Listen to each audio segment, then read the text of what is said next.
Good evening friends, स्वागत है आपका अभ्युदय योजना मिर्ज़ापुर के इस यूट्यूब प्लेटफॉर्म पर। साइंस टेक हम लोग पढ़ रहे हैं और लास्ट वीडियो में मैं आप लोगों को रेखीय गति के बारे में पढ़ा रहा था, सरल रेखीय गति पढ़ाया था। उसमें तमाम चीज़ें हमने देखी थी और लगभग मैंने संवेग संरक्षण का नियम पढ़ाकर फिर उसको वहाँ पर ख़त्म किया था। आज हम लोग मेनली वृत्तीय गति पढ़ेंगे। वृत्तीय गति, वृत्तीय गति इंग्लिश में से सर्कुलर मोशन बोलते हैं, सर्कुलर मोशन। देखिए वृत्तीय गति क्या होती है। जब कोई कण या पिंड एक वृत्ताकार पथ पर गति करता है तो उस कण की गति को वृत्तीय गति कहते हैं। सपोज करिए कि ये एक वृत्त है और इस पर एक कोई पार्टिकल है, ये मूव कर रहा है, ठीक है, ये इस तरीके से मूव कर रहा है। ये आपका अलग अलग पोजीशन पे, अलग अलग जगह पे है ये, ठीक है।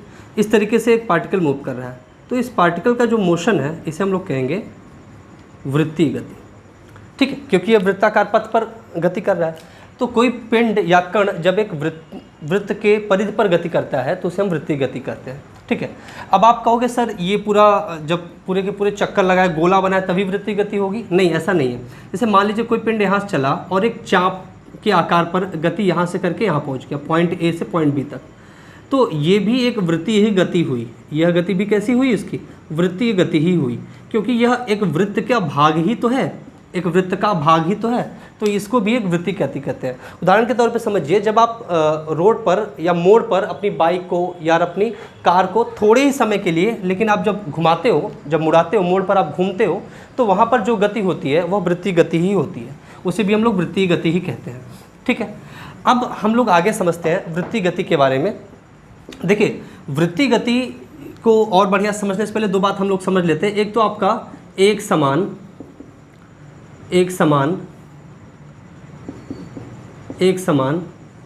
रेखीय गति। रेखीय गति, देखिए एक समान रेखीय गति का मतलब ये होता है जब समान समयांतरालों में समान दूरी तय करे। कोई पिंड जब समान समयांतरालों में, जैसे मान लीजिए ये पॉइंट ए है, ये पॉइंट बी है, ये पॉइंट सी है, ये पॉइंट डी है, और सबके बीच की दूरी मान लीजिए 100 मीटर है। ये सभी दूरियां 100 मीटर हैं और सभी ए से बी, बी से सी, सी से डी चलने में मान लो इसको लग रहा है 15 सेकंड, इसको भी लग रहा है 15 सेकंड, ये डिस्टेंस कवर करने में भी 15 सेकंड लग रहा है।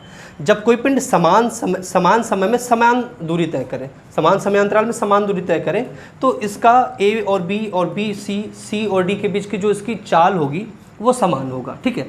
एक समान गति से कहेंगे। जब कोई पिंड समान समयांतरालों में समान दूरी तय करे तो वह एक समान गति से चलता है, और जब कोई पिंड एक समान गति से चलता है तो वह एक समान चाल से चलता है, या एक समान वेग की गति होती है, एक समान वेग की गति। जब समान वेग है, वेग समय के साथ बदल नहीं रहा है, तो त्वरण उसका क्या होगा? जीरो।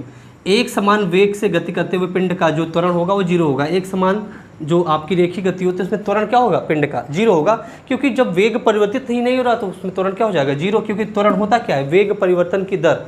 जब वेग ही जीरो है, वेग में परिवर्तन ही नहीं हो रहा, जैसे ए बराबर होता है v - u/t, ठीक है, ए बराबर v - u/t, तो वेग जो अंतिम वेग, प्रारंभिक वेग, दोनों वेग बदल ही नहीं, दोनों वेग समान है, ये भी समान, ये भी समान, तो ये घट जाएगा, जीरो आ जाएगा। 0/t कितने ही समय क्यों न चले, आपका एक्सेलरेशन जीरो हो जाएगा।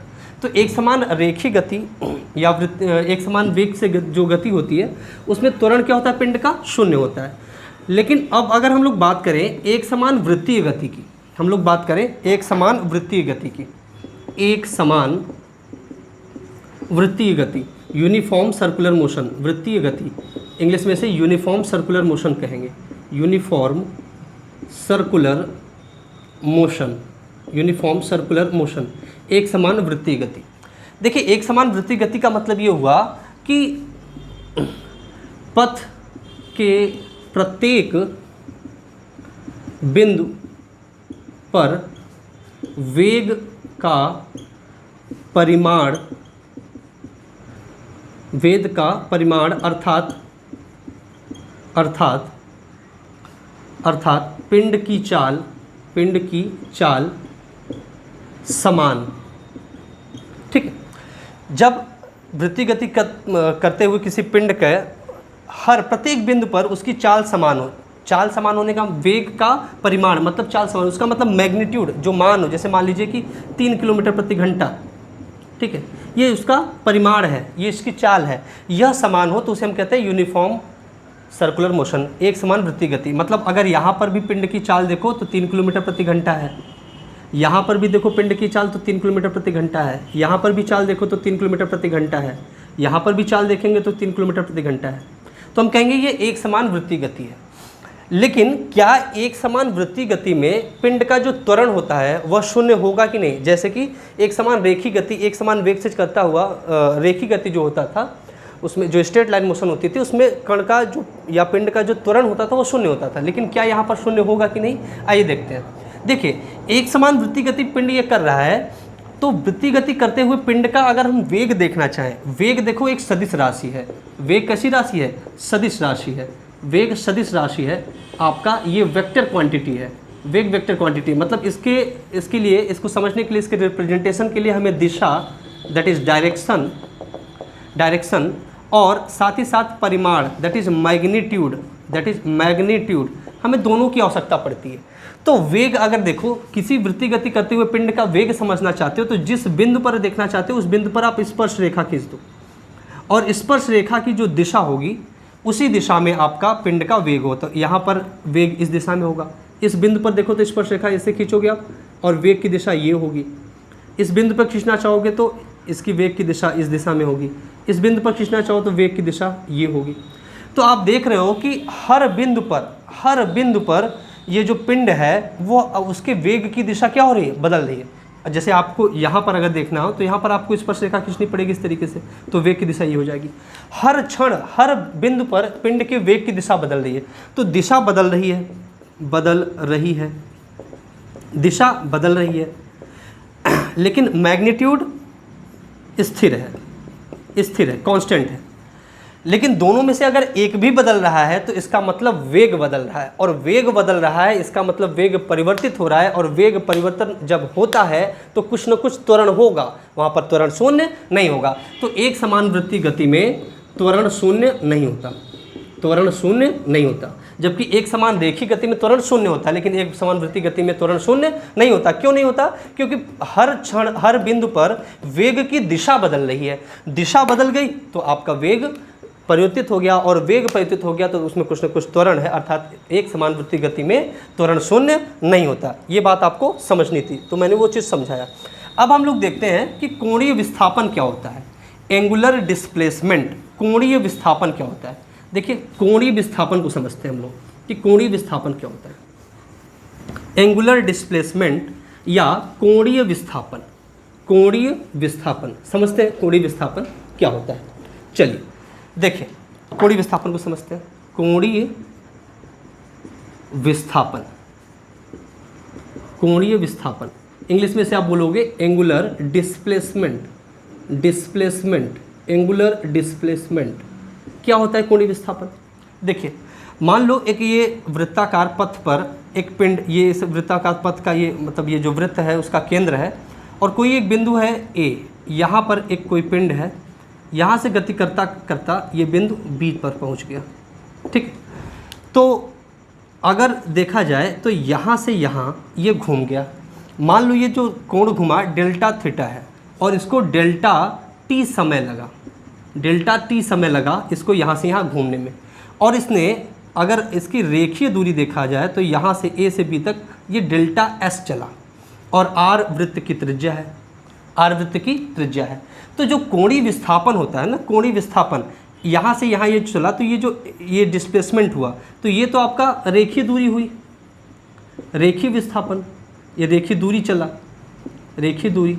ठीक है, और अगर विस्थापन देखना चाहो तो आप इसको इससे मिला दोगे तो ये आपका रेखीय विस्थापन हो गया, लेकिन अगर कोणीय विस्थापन देखना चाहें तो ये जो डेल्टा थीटा है यही है आपका कोणीय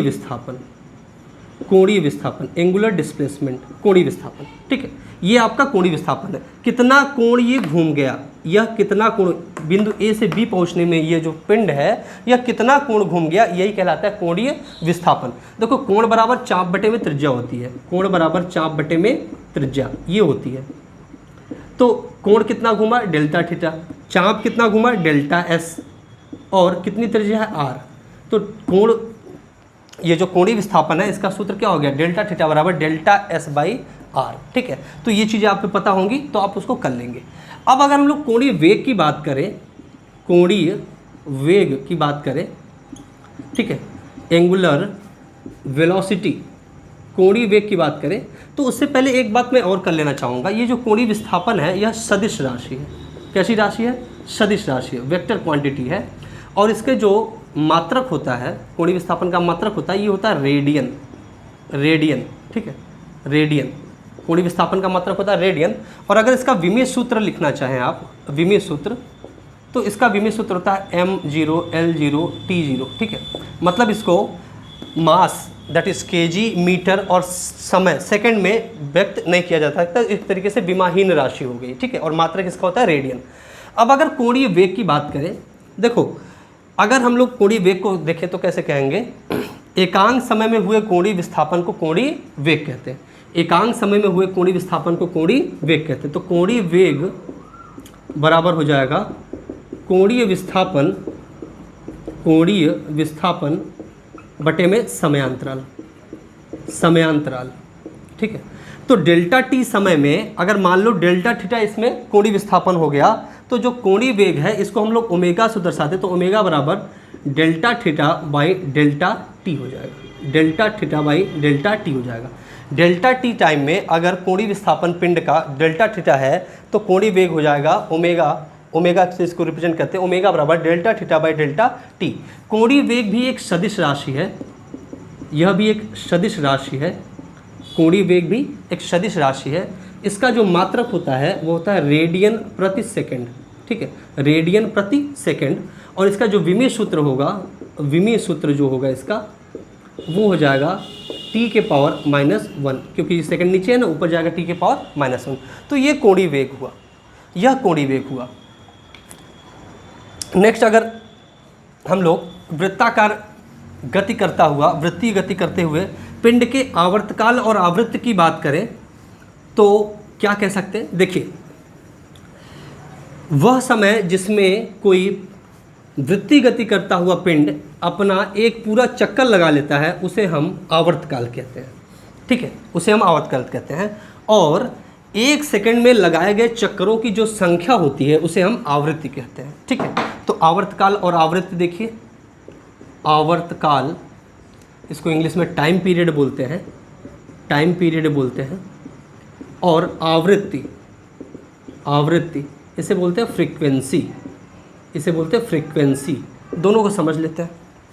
देखिए ये क्या होता है, एक चक्कर लगाने में लगा समय, कैपिटल टी से इसको रिप्रेजेंट करते हैं। वृत्ताकार गति करता हुआ, वृत्तीय पथ पर गति करते हुए पिंड को एक पूरा चक्कर लगाने में जो समय लगता है उसे हम क्या कहते हैं, टी। उसे हम क्या कहते हैं, टी, अर्थात आवर्तकाल। देखो यह आपका वृत्ताकार पथ है, इस पर अगर एक पूरा चक्कर कोई पिंड लगाए तो इसको पूरा कोणीय विस्थापन इसका कितना होगा, 360 अंश का, पूरा एकदम घूम जाएगा 360 अंश का। और 360 को लिख सकते हो 2 पाई रेडियन, 2 पाई रेडियन। ठीक है, तो आप देखो अगर कोण बराबर या फिर कोणीय वेग से देखो, कोणीय वेग बराबर होता है, कोणीय वेग बराबर होता है कोणीय विस्थापन, कोणीय विस्थापन बटे में समय। ठीक है, तो कोणीय वेग ओमेगा इसको रिप्रेजेंट करते हैं।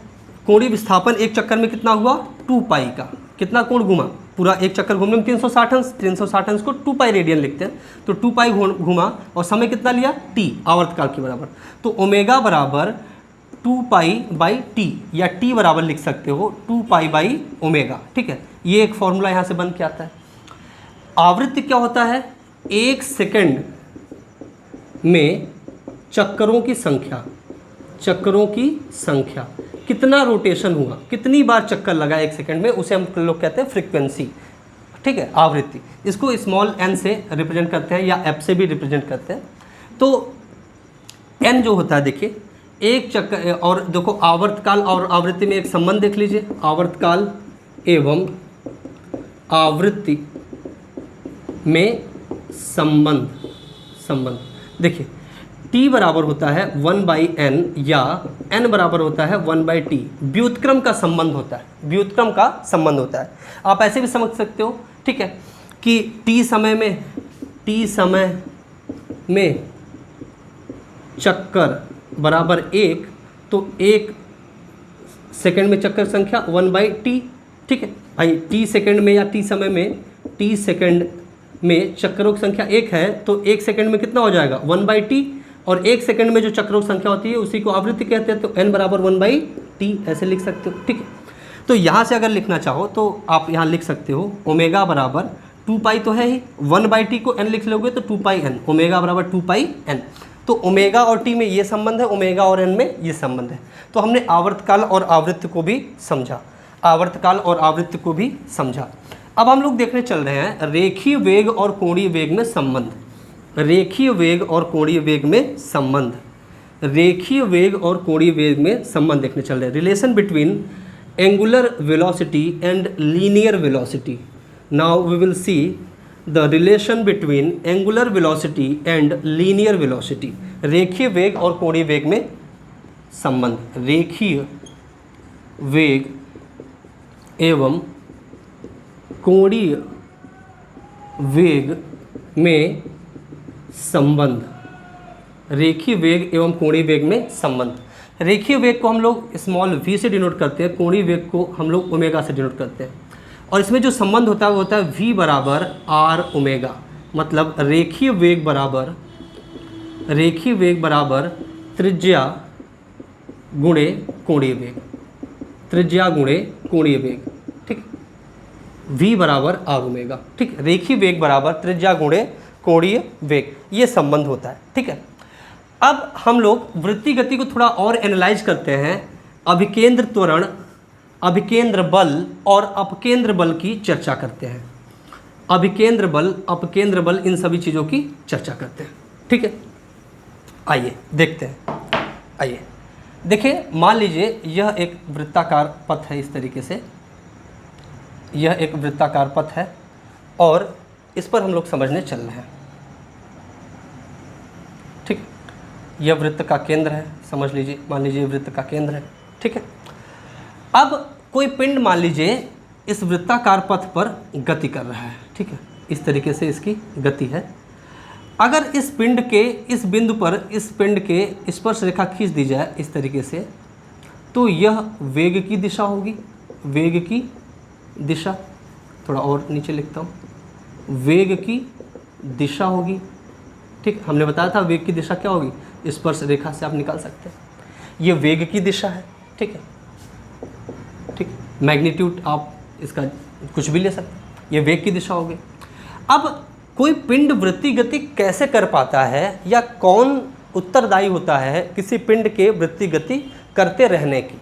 देखिए, अगर मान लीजिए आप एक गेंद को एक रस्सी में बांध लीजिए, तो उसको दो प्रकार से आप वृत्तीय गति करवा सकते हैं, दो तलों में वृत्तीय गति करवा सकते हैं। जैसे आप अगर ऐसे घुमाएं, आप ऐसे घुमाएं, तो इस तल के आप देखो, ये आपका कैसा है, ये आपका लंबोत्तल है ना, ये तो ऊर्ध्वाधर तल में आप इस तरीके से वृत्तीय गति करा सकते हैं। अगर आपने गेंद में एक रस्सी बांध ली और इस तरीके से रस्सी को घुमाते हैं, तो ये आपका ऊर्ध्वाधर तल में वृत्तीय गति कर रहा है। और अगर आप ऐसे इस तरीके से घुमाएं, तो ये पृथ्वी के आपका समतल के समानांतर घूमेगा, तो इसे क्षैतिज वृत्तीय गति कहेंगे, क्षैतिज तल में वृत्तीय गति। तो मान लेते हैं एक पिंड इस तरीके से वृत्तीय गति कर रहा है, ऊर्ध्वाधर तल में गति कर रहा है, तो ये ऊर्ध्वाधर तल में ये जो गेंद है वृत्तीय गति कैसे कर पा रहा है, कौन सा बल उसके लिए उत्तरदायी है, उसको समझने चलते हैं। देखिए, अब ये वृत्तीय गति करते हुए पिंड के पास एक त्वरण तो है ही, एक त्वरण तो है ही, ये हमने देखा एक समान वृत्तीय गति करते हुए पिंड के त्वरण। वह जो त्वरण होता है उसकी दिशा केंद्र की ओर होती है, उसकी दिशा किधर होती है, केंद्र की ओर होती है, और उसे हम कहते हैं अभिकेंद्र त्वरण। उसे हम क्या कहते हैं, अभिकेंद्र त्वरण, उसे हम लोग कहते हैं अभिकेंद्र त्वरण, ठीक है, अभिकेंद्र त्वरण। देखो, यहाँ पर वृत्तीय गति करते हुए पिंड पर दो त्वरण कार्यरत होते हैं, एक अभिकेंद्र त्वरण केंद्र की ओर और एक स्पर्श रेखीय त्वरण वेग की दिशा में, ठीक है, स्पर्श रेखीय त्वरण वेग की दिशा में। तो एक स्पर्श रेखीय त्वरण हो गया और एक आपका हो गया अभिकेंद्र त्वरण। अभिकेंद्र त्वरण को हम लोग AR से डिनोट करते हैं और स्पर्श रेखी त्वरण को अगर AT से डिनोट करें तो जो इसका टोटल ना जो टोटल त्वरण होगा तो उस तरीके से अगर हम इसको दिखाएं तो ये होगा √AR² + AT²। देखो ये बहुत ज़्यादा मैथमेटिकल एक्सप्रेशन हो जा रहा है, आपके एग्जाम में इससे ज़्यादा क्वेश्चन पूछेंगे नहीं, लेकिन मैं आपको बना के दिखा देता हूँ। तो इस दिशा में आपका ये आपका हो गया अभिकेंद्र त्वरण और इधर हो गया आपका स्पर्श रेखीय त्वरण AT, और इन दोनों का रिजल्टेंट जो त्वरण होगा A वो यहाँ से आप निकाल सकते हो या उस तरीके से समझ सकते हो। ठीक है, इसकी बहुत ज़्यादा खास जरूरत नहीं है। तो अभिकेंद्र त्वरण मैंने आपको बताया केंद्र की तरफ लगने वाला एक त्वरण है। ठीक है, अब देखिए केंद्र की तरफ एक त्वरण लग रहा है और इस पिंड का कुछ न कुछ द्रव्यमान होगा, इसका मतलब यह है कि केंद्र की तरफ एक बल भी लग रहा है और उस बल को कहते हैं अभिकेंद्र बल। अभिकेंद्र बल अर्थात वृत्तीय गति करते हुए एक पिंड पर केंद्र की दिशा में, केंद्र की ओर एक बल लगता है, उस बल को कहते हैं हम लोग अभिकेंद्र बल। उस बल को कहते हैं हम लोग अभिकेंद्र बल, इंग्लिश में इसे बोलते हैं सेंट्रीपिटल फोर्स। सेंट्रीपिटल फोर्स, ठीक है। और इस फोर्स की जो वैल्यू होती है वो होती है mv²/r या mr²। ठीक है, ये है अभिकेंद्र बल। इसकी दिशा किधर होती है भाई? केंद्र की ओर। दिशा क्या होती है इसकी? दिशा इसकी होती है केंद्र की ओर, केंद्र की ओर। और यही बल उत्तरदायी है किसी पिंड के वृत्तीय गति करने के लिए। अभिकेंद्र बल के कारण ही कोई पिंड वृत्तीय गति कर पाता है, वृत्तीय गति कर पाता है। अभिकेंद्र बल के कारण ही कोई पिंड वृत्तीय गति कर पाता है, अर्थात उस अभिकेंद्र बल ही उत्तरदायी है किसी पिंड के वृत्तीय गति करने का। तो ये अभिकेंद्र बल हुआ। अभिकेंद्र बल की अगर उदाहरण की मैं चर्चा करूं, इसके उदाहरण पे बात करूं, तो जैसे आप उदाहरण मैं बताता हूं इसका उदाहरण। पहला उदाहरण तो है सड़क पर मुड़ना। सड़क पर मुड़ना, जो मोड़ पर आप मुड़ते हो ना, जैसे मान लीजिए ये मोड़ है, तो मोड़ पे इस तरीके से जब आप मुड़ते हो तो आपकी अगर ये जो कार है, ठीक है, कार है इस तरीके से मान लीजिए, तो कार पर ये मोड़ पर केंद्र की ओर एक बल लगता है, केंद्र की ओर एक बल लगता है और वह बल होता है अभिकेंद्र बल। और यह बल प्राप्त कहाँ से होता है? घर्षण बल से। घर्षण बल, टायर और सड़क के बीच का जो घर्षण बल होता है वहाँ से ये अभिकेंद्र बल प्राप्त होता है और आपकी सड़क पर गाड़ी मुड़ पाती है। ठीक है, दूसरा अगर एक उदाहरण देखें हम, तो अगर ये सूर्य है तो सूर्य के चारों तरफ आपका परिक्रमा कर रही है बहुत सारे पिंड ना, बहुत सारे ग्रह। तो जो ग्रह हैं आपके सूर्य के चारों तरफ आपके क्या करते हैं? परिक्रमा करते हैं। और परिक्रमा करते समय भी इसमें सूर्य के केंद्र की ओर एक अभिकेंद्र बल लगता है और ये अभिकेंद्र बल घूमने के लिए, ये जो अभिकेंद्र बल है, यह अभिकेंद्र बल प्राप्त होता है गुरुत्वाकर्षण बल से। गुरुत्वाकर्षण बल से प्राप्त होता है। एक उदाहरण अगर मैं और दूं, तो जैसे अभी ये डोरी वाला है, डोरी आप घुमा रहे हो, इस ऊर्ध्वाधर तल में घुमा रहे हो, तो ये एक प्रकार का कौन सा गति हुआ? वृत्तीय गति हुई। और वृत्तीय गति करते हुए पिंड में ये, जैसे ये डोरी, अगर ये है, डोरी से आपने ये घुमा रहे हैं, तो डोरी में ये गति हो पाती है। ठीक है, तो वो डोरी के तनाव के कारण, तो आपके जो आवश्यक अभिकेंद्र बल चाहिए होता है वो डोरी में तनाव के कारण मिल पाता है और इसी के कारण अभिकेंद्र बल की पूर्ति होती है और वह पिंड जो आप घुमा रहे हो वृत्तीय गति कर पाता है। तो ये तो चर्चा मैंने की अभिकेंद्र बल के बारे में। अब हम लोग चर्चा करेंगे अपकेंद्र बल के बारे में। अब मैं आप लोगों को अपकेंद्र बल के बारे में चर्चा करने चल रहा हूँ। ठीक है, आशा करता हूँ कि आप लोगों को चीज़ें समझ में आ रही हैं। अब अपकेंद्र बल के बारे में चर्चा करने चल रहे हैं। अपकेंद्र बल पे चर्चा करेंगे अब। चलिए देखते हैं अपकेंद्र बल को। अपकेंद्र बल या अपकेंद्रीय बल, अपकेंद्रीय बल, इंग्लिश में इसे कहते हैं सेंट्रीफ्यूगल फोर्स। सेंट्रीफ्यूगल फोर्स, यह एक प्रकार का स्यूडो फोर्स या छद्म बल है। छद्म बल है, ये स्यूडो फोर्स है, स्यूडो फोर्स है। ठीक है, छद्म बल है, ये झूठा, मतलब एक्चुअली में है नहीं, लेकिन ये बल है, दिखता नहीं है, फील नहीं कर पाते, लेकिन ये है। देखो होता क्या है, जैसे मैं आपको बताऊं कि अगर आप लोग कभी ये एक्सपेरिमेंट करके देखे होंगे घर पे कभी, बाल्टी में आप पानी ले लीजिए, ठीक है, तली में पानी उसके हो अच्छी खासी ठीक ठाक मात्रा में, और उसको आप ऐसे ऊर्ध्वाकार मतलब जो ये ऊर्ध्वाकार वृत्तीय तल में घुमाइए, ऊर्ध्वाधर वृत्तीय तल में ऐसे घुमाइए, और थोड़ा अच्छी खासी गति से घुमाएंगे तो बिना बाल्टी के पानी गिरे वह आपका वृत्तीय गति बाल्टी करती रहेगी और उसमें से पानी गिरेगा नहीं। ठीक है, ये बात क्यों संभव हो पा रही है? जबकि जो बाल्टी में पानी है वह उस पर एक बल लग रहा होगा, किधर? केंद्र की ओर। ठीक है, तो उसको तो नीचे गिरना चाहिए, लेकिन फिर भी क्या है जो उसको रोके हुए है? यहाँ पर समझने योग्य ये बात है कि वो जो बल है वह अपकेंद्री बल है। अर्थात अगर केंद्र की ओर एक बल लग रहा है, केंद्र की ओर एक बल लग रहा है अभिकेंद्र बल, तो केंद्र से दूर और अभिकेंद्र बल के ठीक विपरीत दिशा में भी एक बल लगता है, और उस बल को हम कहते हैं, वह जो बल होता है वही बल कहलाता है अपकेंद्री बल। अभिकेंद्र बल के ठीक विपरीत दिशा में लगने वाला बल क्या कहलाता है? अपकेंद्रीय बल कहलाता है। अब जो ये अपकेंद्री बल है यह आप बहुत जगह देख सकते हो। जैसे आप वो गोल झूला वाला बड़े मेले में देखते हो ना, बहुत बड़ा सा, जो आप कभी कभी झूला देखे होंगे या बहुत लोग तो बैठे भी होंगे, जो बड़ा सा गोला सा झूला होता है, उसमें जब झूला शुरू हो जाता है और गोल गोल घूमना शुरू करता है, अगर आप उस झूले को ठीक से पकड़े न रहे या सीट बेल्ट वगैरह न लगाए रहें तो आप बाहर गिर जाएंगे, अब पकड़ के आप क्या करते हो, मैनेज कैसे होता है? हमेशा जब वृत्ति गति करते रहोगे आप, तो वृत्ति गति करते समय एक बल लगेगा केंद्र की ओर, दैट इज अभिकेंद्र बल, और अभिकेंद्र बल चाहेगा कि आप केंद्र की तरफ आ जाओ। लेकिन एक बाहर की तरफ भी बल लगता है अपकेंद्र बल, और उससे वो उस चीज़ को मैनेज कर पाते हैं। अपकेंद्र बल के और उदाहरण देखने चाहिए तो हम लोग देख सकते हैं। अपकेंद्र बल का एक तो उदाहरण ये है कि जो आप मक्खन निकालने की प्रक्रिया होती है, ठीक है, मक्खन लगाने, गांव में आप लोग देखे होंगे मथनी वगैरह होता है, उसमें मक्खन निकालने की प्रक्रिया होती है। जब आप उसको ऐसे मथते हैं तो वह वृत्ताकार गति करता है, और अपकेंद्र बल के कारण वो आकर उसके बाहरी हिस्से पर जम जाता है और आप उसको फिर बाहर निकाल लेते हैं। ठीक इसी प्रकार से एक उदाहरण अपकेंद्र बल का आप देख सकते हैं, सेंट्रीफ्यूगल फोर्स का उदाहरण वॉशिंग मशीन में भी आप अपकेंद्र बल का उदाहरण देख सकते हैं। ठीक है, तो अपकेंद्र बल कैसा बल है? एक छद्म बल है। ठीक है, और ये आपका विपरीत दिशा में लगता है, किसके? अभिकेंद्र बल के ठीक विपरीत दिशा में लगता है। अब एक क्वेश्चन कई बार परीक्षाओं में पूछा जा चुका है और बहुत ही टेक्निकल टाइप का और बहुत अच्छा क्वेश्चन है। उसमें है क्या कि एक ऊर्ध्वाधर तल में वृत्ताकार गति करते हुए पिंड पर लगने वाला तनाव बल, उसके बारे में चर्चा है। देखिए, आप एक गेंद को एक रस्सी से बांध लीजिए और ऊर्ध्वाधर तल में ऐसे वृत्तीय गति कराइए, तो ऊर्ध्वाधर तल में गति करते हुए किस बिंदु पर उस डोरी में तनाव न्यूनतम होगा और किस बिंदु पर डोरी में तनाव अधिकतम होगा, इस पर प्रश्न बनते हैं।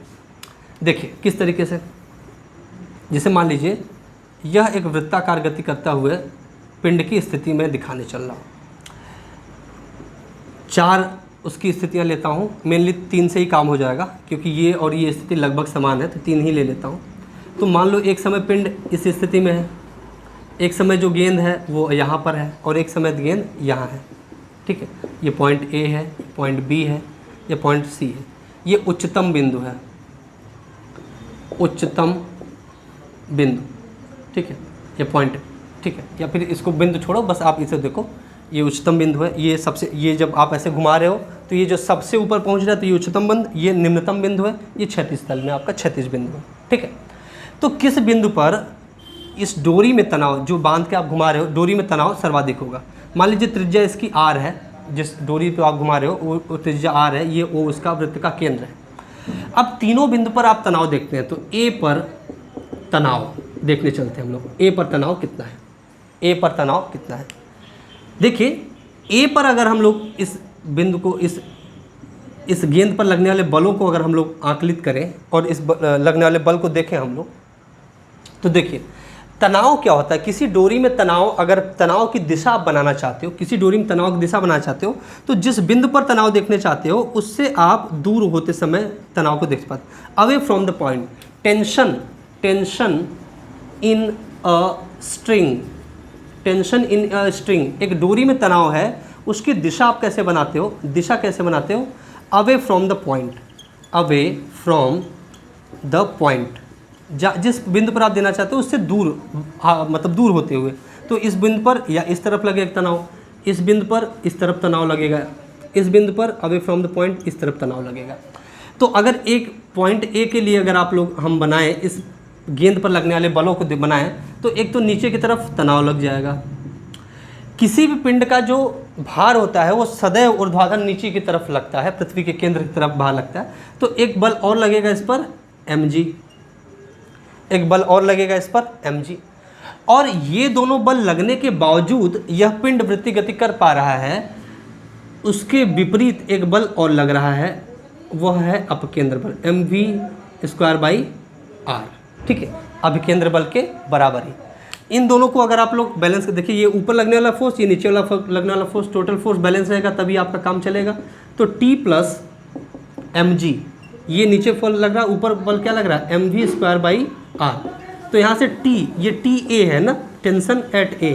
ठीक है, तो टेंशन एट A कितना हो जाएगा mv²/r - mg। ये A पर तनाव हो गया, ये बिंदु A पर तनाव हो गया। ठीक है, बिंदु B पर अगर तनाव देखें, B पर तनाव, ठीक है, B पर तनाव अगर देखना चाहें आप, तो देखो B पर इसका जो भार है नीचे की तरफ mg काम करेगा। ठीक है, और इधर बाहर की ओर mv²/r ये कार्य करेगा। तो T और mv² एक दूसरे को बैलेंस करेंगे, नीचे की तरफ इस पर लग रहा है उसका तो कोई मतलब नहीं। तो TB जो हो जाएगा, B पर जो तनाव है वो हो जाएगा mv²/r, ये B पर तनाव हो गया। अगर बिंदु C पर तनाव देखना चाहें आप, बिंदु C पर तनाव, बिंदु C पर इस गेंद पर कितना तनाव होगा, मतलब इस गेंद के कारण रस्सी पर क्या तनाव होगा, जिस धागे से आप घुमा रहे हैं उस धागे या रस्सी में कितना तनाव होगा उसको देखना चाहें, तो देखो नीचे की तरफ तो इसका भार काम करेगा mg। ठीक है, और इसी दिशा में, बाहर की दिशा में भी mv²/r भी काम करेगा। ठीक है, तो T बराबर कितना हो जाएगा TC, मतलब C पे कितना हो जाएगा mv²/r + mg, mv²/r + mg। ठीक है, तो आप खुद देखिए, सब में mv²/r mv²/r तो है, लेकिन इसमें mg घटा है और इसमें mg जुड़ा है। तो ये तनाव अर्थात C पर तनाव क्या होगा, मैक्सिमम। ठीक है, तो अधिकतम तनाव कहाँ होगा, यहाँ लिख देता हूँ, अधिकतम तनाव कहाँ होगा, निम्नतम बिंदु पर। अधिकतम तनाव कहाँ होगा, पहली बात हमने जो सीखा, अधिकतम तनाव कहाँ होगा, निम्नतम बिंदु पर। ठीक है, सबसे न्यूनतम C पॉइंट पर अधिकतम तनाव है। सबसे कम तनाव देखो, इसमें से mg घटा है, सब तो mv², उसमें से घटा है, तो सबसे कम तनाव कहाँ होगा, उच्चतम बिंदु पर। न्यूनतम तनाव ये कहाँ होगा, उच्चतम बिंदु पर न्यूनतम तनाव होगा। ठीक है, उच्चतम बिंदु पर न्यूनतम तनाव होगा। और बिंदु C पर या क्षैतिज बिंदु